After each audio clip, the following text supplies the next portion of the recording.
தினமும் இயேசுவோடு இந்த மார்னிங் டிவோஷனில் எங்களோடு இணைந்திருக்கிற யாவருக்கும் இயேசுவின் நாமத்தின் அன்பின் வாழ்த்துக்கள். ஆமென்.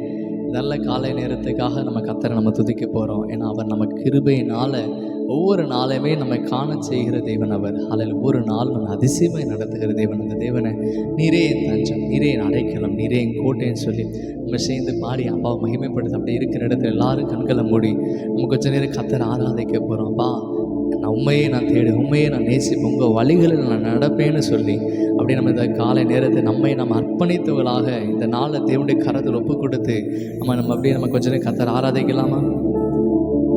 ஹல்லேலூயா. நீரே என் தஞ்சம், நீரே என் கோட்டை, நீரே என் ரட்சகர், நீரே ராஜா, நீரே என் தஞ்சம், நீரே என் கோட்டை, நீரே என் ரட்சகர், நீரே ராஜா. நான் உம்மை தேடுவேன் நாள் முழுதும், நான் உம்மை சேவிப்பேன் வாழ்நாளெல்லாம். எனதெல்லாவற்றிலும் நான் உம்மை நேசிப்பேன் இயேசுவே. நான் உம்மை தேடுவேன் நாள் முழுதும், நான் உம்மை சேவிப்பேன் வாழ்நாளெல்லாம். எனதெல்லாவற்றிலும் நான் உம்மை நேசிப்பேன் இயேசுவே. இயேசுவே ராஜா, இயேசுவே தேவன், இயேசுவே மீட்பர், இயேசுவே, இயேசுவே. சேர்ந்து சொன்னீரே என் தஞ்சம், நீரே என் தஞ்சம், நீரே என் கோட்டை,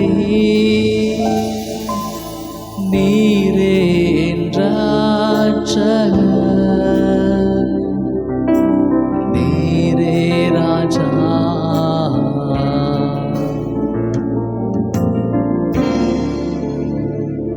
இந்த நாளிலே கூட ஒரு வசனத்தை நம்ம பார்க்கலாம். 1 ராஜாக்கள் 3:14. உன் தகப்பனாகிய தாவீது நடந்தது போல நீயும் உன் கட்டளைகளையும் என் நியமங்களையும் கைக்கொண்டு என் வழிகளில் நடப்பாயாகில் உன் நாட்களையும் நீடித்திருக்க பண்ணுவேன் என்றார். ஹல்லேலூயா. இன்னைக்கு தேவன் தருகிற நல்ல ஒரு ஆலோசனை.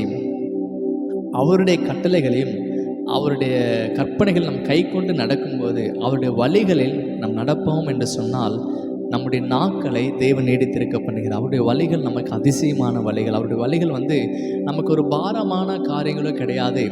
நம்ம அவருடைய வழிகள் எப்படி நம்ம நடக்கணும்னா பரிசுத்த ஆவியானவரோட துணையோடு நம்ம அவருடைய வழிகள் நடக்கணுமே. ஸோ ஆவியான நமக்குள்ளே இருக்கும்போது ஆவியானவரோட அனுதினம் நடக்கிற ஒரு வாழ்க்கை நம்ம இடத்துல காணப்படும் சொன்னால் தேவன் விரும்புகிற ஒரு வாழ்க்கை நிச்சயம் நம்மளால் வாழ முடியும். ஆமென். ஸோ தாவீது பழைய ஏற்பாட்டு காலத்தில் பரிசுத்த ஆவியானவர் குறித்த அறிவு அதிகமாக இல்லை. ஆனால் அந்நாட்களில் தாவீது தேவனுக்கு பயந்தான். ஸோ தாவீது தேவனிடத்தில் பெயர் பெற்றிருந்தது என்னன்னா என் இருதயத்துக்கு ஏற்றவன் அப்படின்னு சொல்லி பெயர் பெற்றிருந்தான். அதே போல் ஸோ ஆவியானவர் இல்லை, ஆவியானோட உதவி இல்லாமல் அந்நாட்களில் கூட தாவீது அப்படி இருப்பார்னு சொன்னால் இன்றைக்கு பரிசுத்த ஆவியானவர் நம்மை சகல சத்தியத்துக்குள்ள நடத்துகிறார். அது மாத்திரம் இல்லாமல் நம்ம வாழ்க்கையில் எல்லா சூழ்நிலை அவர் நம்ம கூடவே இருக்கிறார். அதை தான் வசனம் சொல்லுது, நீங்கள் அவரால் பெற்ற அபிஷேகம் உங்களுக்குள் நிலைத்திருக்கிறது, அந்த அபிஷேகம் சகலத்தை குறித்து உங்களுக்கு போதி தருகிறது. அவன் அவருடைய வழிகளில் பரிசுத்த ஆவியான உதவியோட நம்ம நடக்க ஆரம்பிக்கும் போது நம்முடைய நாட்களை கர்த்தர் நீடித்துக்க பண்ணுகிறார். அதாவது நம்முடைய நாட்களை தேவன் ஆசீர்வதிக்கிறார். அந்த நாட்கள் இனிமை உறுதியானதாக இருக்கும். ஆவியானவர் நம்ம கூடவே இருந்து நம்ம சரியான பாதையில் நடத்த வல்லமில்லவராக இருக்குது. அந்த தேவனை ஒவ்வொரு நாளும் சார்ந்து கொள்ளுங்க. காலையில் எந்திரிக்கும் போது இந்த நாளில் என்ன காரியங்களை செய்யணும், தேவனுக்கு பிரியம் உண்டாக அவருடைய சித்தத்தை நிறைவேற்ற இந்த நாளில் நான் செய்ய வேண்டிய காரியம் என்ன என்பதை நம்ம அவரிடத்தில் கேட்டு அறியும் போது அதற்கான வார்த்தைகளை நம்ம தேவனிடத்தில் பெற்றுக்கொள்வோம். ஆவியான அதற்கான காரியங்களை போதும். இந்த ஆவியானவை யார் அப்படின்னா, இவர் ஒரு நபர். ஆவியான என்பது நம் உள்ளத்தில் கிரியை செய்கிறதான கடவுள். ஹல்லேலூயா. ஸோ இந்த உணர்வு நம்மை ஆசீர்வாதத்துக்கு நேராக நடத்தும். ஆவியானவர் நம்முடைய ஆவியோடு பேசி நம்மை சரியான பாதையில் நடத்த அவர் வல்லமில்லவராகவே இருக்கிறார். இந்த நாளில் நம்மை நாம் அர்ப்பணித்து நாளை தொடங்கும் போது தெய்வ சமூகத்தில் காத்திருந்து ஆவியான ஒரு உதவியோடு அந்த நாளை நம்ம தொடங்குவோம். அந்த நாள் நிச்சயம் நமக்கு ஆசீர்வாதத்தின் நாளாக இருக்கும். நிச்சயம் நமக்கு விடுதலை நாளாக இருக்கும். நம்ம ஜெபிக்கலாமா? அப்பா, உமக்கு நன்றி ஆண்டவரே. பரிசுத்த ஆவியானவரே, இந்த நல்ல நாளுக்காக ஸ்தோத்திரம். ஆவியான உதவியோடு அவங்க வழிகள் நாங்கள் நடக்க கர்த்தர் கிருபை செய்யுங்க. பூர்வமான பாதையை காட்டுங்க ஆண்டவரே. அப்பா ஸ்தோத்திரம். அவைகள் எவை என்று கேட்டு விசாரித்து அதில் நடக்கும்போது நன்மை உண்டாக ஆண்டவரே. இந்த நாளில் நாங்கள் செய்ய வேண்டிய காரியங்களை வெளிப்படுத்துங்க. தெய்வ சித்தம் எங்கள் வாழ்க்கை நடக்கட்டும். கர்த்தருடைய ஆவியானவர் எங்களுக்கு எதிராக எல்லா பிசாசு வல்லமைகள் கட்டப்படுவதாக. இது எங்களுக்கு விடுதலை நாள், நன்மை நாள், மகிமை நாளாக இருக்கட்டும். நீர் எங்களை ஆசீர்வதிங்க அப்பா. சகல தீமைக்கும் எங்களை ஒவ்வொருவரையும் விலைக்கு நீங்கள் பாதுகாத்து நடத்துகிறதுக்காக உங்களுக்கு நன்றி. கிறிஸ்து எங்கள் ஜீவனாக இருந்து எங்களுக்குள்ளே உலாவுகிறதுக்காக நன்றி செலுத்துகிறோம்.